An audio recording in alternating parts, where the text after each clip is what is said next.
Hello everyone, this is Komal. Welcome to our YouTube channel Learning Empire, where you will get everything in the easiest way that you can't even imagine.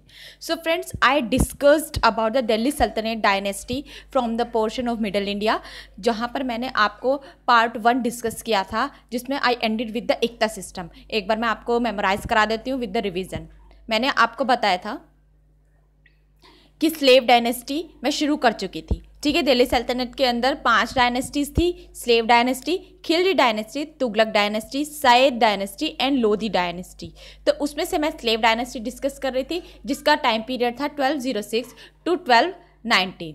और उसके first जो king बने थे वो बने थे कुतुबुद्दीन ऐबक, जो कि स्लेव थे गौरी के. ठीक है, इसीलिए उन्होंने स्लेव डायनेस्टी को इस्टेब्लिश किया, क्योंकि वो खुद स्लेव थे, इसलिए उनके द्वारा बनाई गई dynasty was called the slave dynasty. ठीक है, he was also from the Turkmenistan. ठीक है, टर्क्स थे. ठीक है, और उन्हें मामलुक सुल्तान भी कहा जाता था. ठीक है, इन्हें ही दिल्ली सल्तनत का फाउंडर कहा जाता है. ठीक है, कैपिटल उन्होंने लाहौर में स्थापित की थी. उन्हें लाख बख्श भी कहा जाता था, क्योंकि वो डोनेटर ऑफ गोल्ड कॉइन्स थे. ठीक है, उन्होंने कंस्ट्रक्ट की थी Qutub Minar by the name on the name of his guru Qutbuddin Bakhtiyar कल्की. ठीक है, अपने नाम से नहीं बनाई थी, कुतुबुद्दीन बख्तियार कल्की अपने गुरु के नाम से बनाई थी. ठीक है, 2.5 दिन का झोपड़ा बनाया था और कुव्वतुल इस्लाम मॉस्क बनाया था. ठीक है, 40 डेज वॉर किया था उन्होंने इंडिपेंडेंस ऑफ दिल्ली सल्तनत के लिए विद याल्दोज, जो कि अफगानिस्तान के रूलर थे. और उनकी मृत्यु हुई थी डाइड प्लेइंग पोलो, चौगन खेलते हुए उनकी मृत्यु हो गई थी. फिर उनके बाद आए आलम शाह, जो कि सन ऑफ ऐबक थे. लेकिन इल्तुतमिश, जो कि सन इन लॉ ऑफ ऐबक थे, वो विद इन 1 ईयर उन्होंने उस इल्तुतमिश ने आलम शाह की मृत्यु कर दी और खुद किंग बन गए.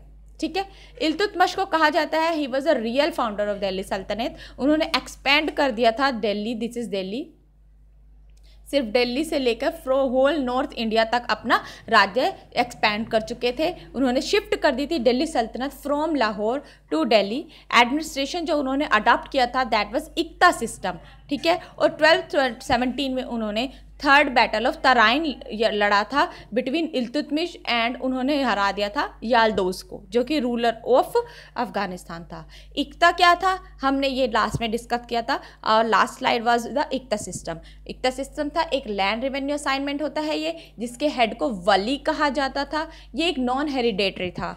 ठीक है, ऑफिसर्स को ट्रांसफ़र किया जाता था रेगुलर इंटरवल्स में. सभी इक्तास जो थे सिर्फ एडमिनिस्ट्रेटिव पर्पस के लिए ही यूज़ किए जाते थे, और इसको ख़त्म किसने किया था? Alauddin Khilji. Now I will discuss ahead of the iqta system, कि आखिर इक्ता सिस्टम क्यों एंड किया था अलाउद्दीन खिलजी ने, और हमारे इल्तुतमिश के बाद कौन से नए किंग आए, और हमारी स्लेव डायनेस्टी का अंत कैसे हुआ.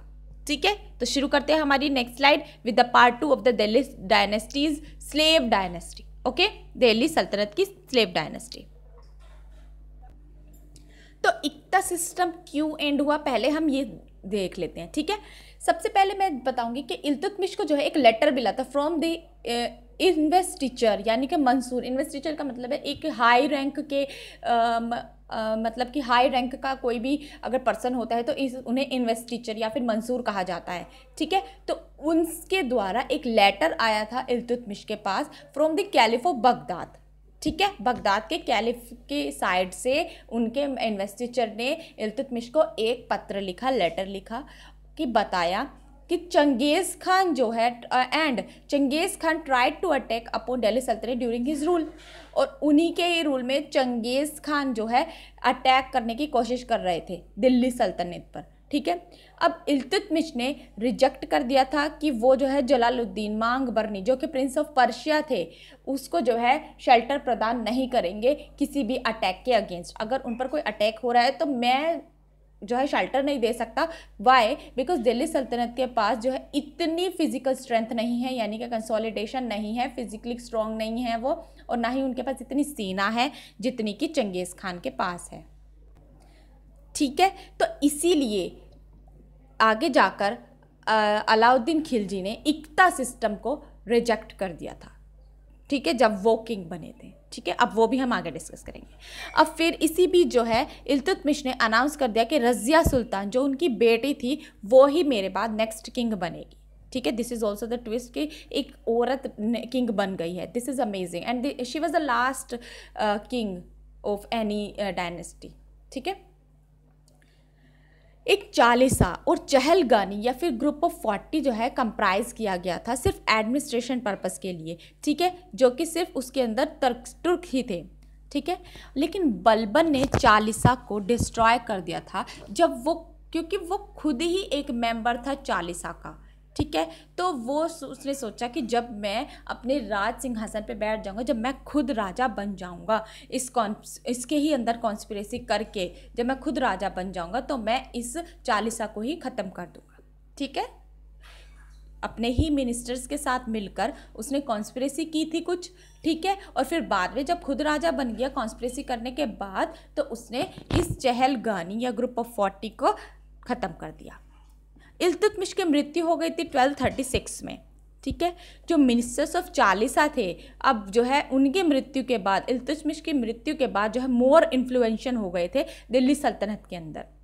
ओके, शाह तुर्कान जो कि इल्तुतमिश की वाइफ थी, उन्होंने कहा कि मेरा बेटा फिरोज़ बनेगा किंग, जबकि इल्तुतमिश ने क्या कहा था कि Razia Sultan will be the next king. Why? क्योंकि उन्हें लगता था कि Firoz is not as competent as the Razia सुल्तान।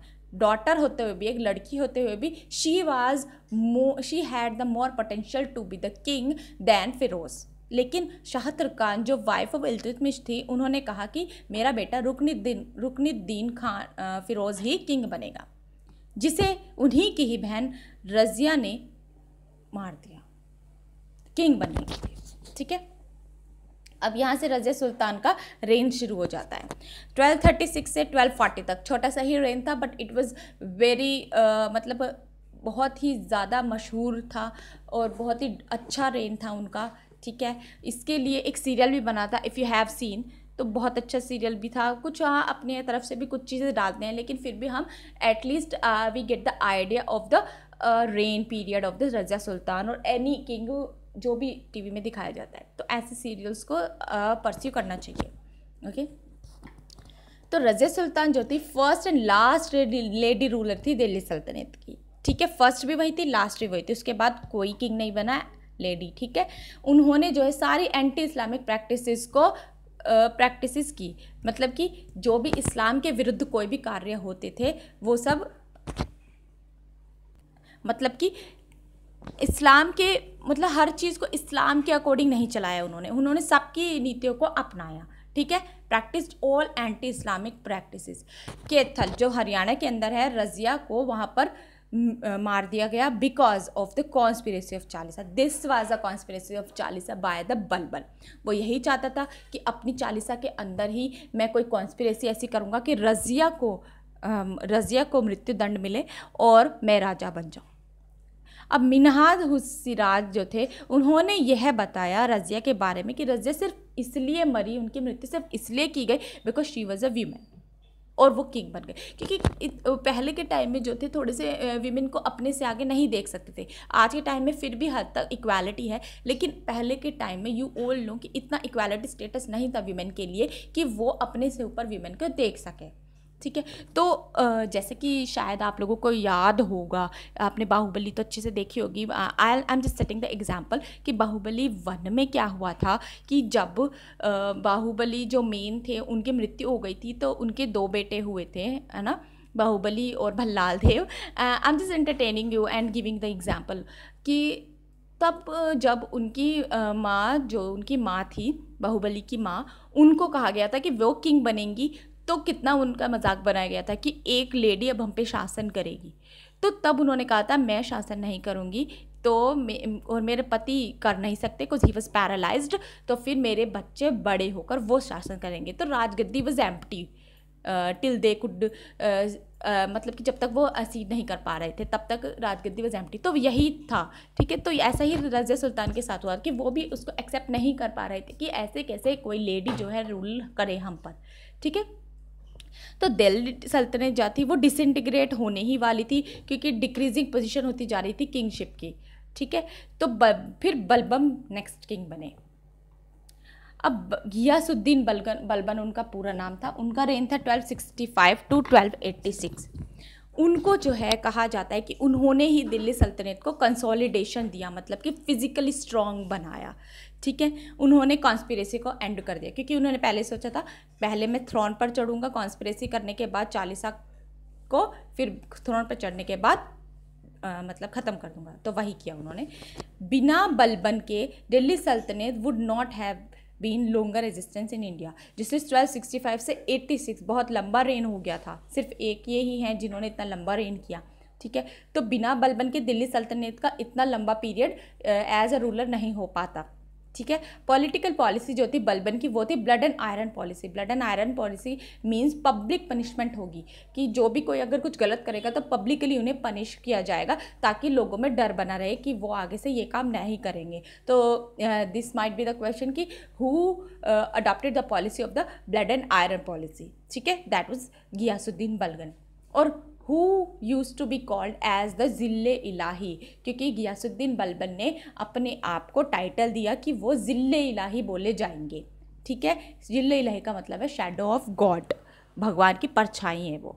ठीक है, कि ताकि किंग और आम लोगों में थोड़ा फ़र्क पता चले कि अगर आम लोग मुझे ज़िल्ले इलाही कहेंगे तो यानी कि वो मुझे बहुत सम्मान दे रहे हैं, तो मुझ में मैं एज ए किंग मुझे अच्छा स्टेटस मिले। ठीक है, उन्होंने मिलिट्राइजेशन ऑफ मिलिट्री इंट्रोड्यूस किया, उन्होंने मिलिट्री डिपार्टमेंट दीवाने अर्ज स्थापित किया, और उन्होंने सजदा भी स्थापित किया। सजदा का मतलब था Boeing head before the king, king से मिलते ही सबसे पहले किंग के सामने सर झुकाना है। ठीक है, एंड पैबोज, पैबोज का मतलब है कि किंग के पैरों पर किस करना है, जैसे कि पर्शिया में एक मॉडल था, तो वही उन्होंने अडॉप्ट किया।